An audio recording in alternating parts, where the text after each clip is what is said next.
हमार जवाब भइल कि ना भइल भाई अब हम एगो ई जवाब मांगले है तो जवाब हम देनी हम लेकिन अब एगो हम कवाली गाओ तनी हां एकर जवाब ही ना दी है तो मार के पूंछ काट लेबी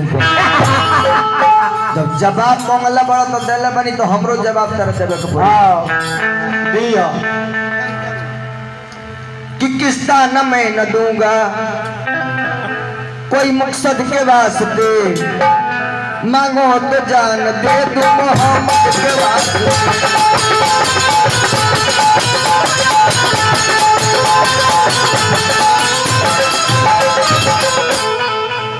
किस्ता न मैं न दूंगा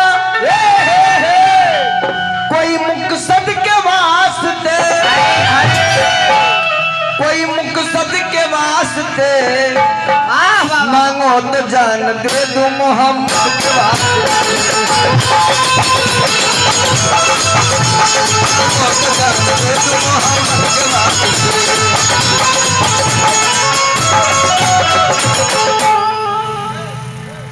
एक बेर हम दो गोला का उतरने कनक पिपरा में हां हां 3 गोला हाजी मनोज गिरी रुदल राज हमार 3 गोला रहे शमशाद बाबू गए ले जा और रात भरू समझी कि 50% मुस्कान जी कनक पिपरा में 50% मुसलमान बड़े 50% हिंदू बड़े और आधा मुस्लिम बैठा रहे आधा हिंदू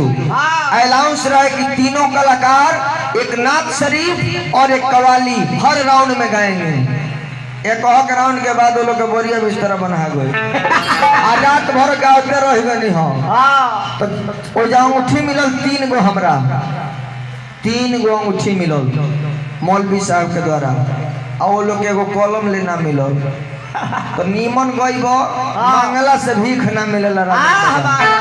नीमन गईब रुपया तार बगली घर जाई अब मांगत रह जेबे कुछ ना होई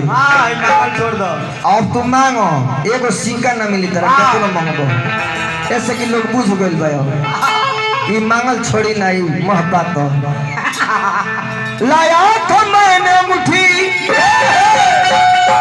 अरब से खरीद कर अरब से खरीद कर मुस्कान जी ध्यान दें मेरे नबी का नाम इस नगीने में डाल दे लाया था मैंने अंगूठी अरब से खरीद कर तो मेरे नबी का नाम इस नगीने में डाल दे और कैदी बना के मुझको मदीने में डाल दे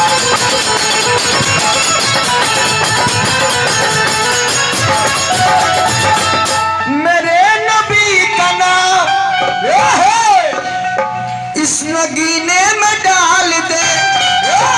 चलिए हमारा मुस्कान जी और मुकेश जी की तरफ से हजारों हजार पुरस्कार एक कवाली पर माता रानी सुनिहरा शुभकामना खाती और ख्वाजा साहब से गुजारिश करे कि रवा सब कयामत से कयामत ले सलामत रहे। सुतक बा तब बाबू के कुछ दिया जा लेकिन एगो कवाली स्पेशल हम लेके आए रहे अगला राउंड में सुना है। अगला राउंड ना अगला राउंड में समय भी हो गया हमने के एक गीत के बाद बाबा से सेवा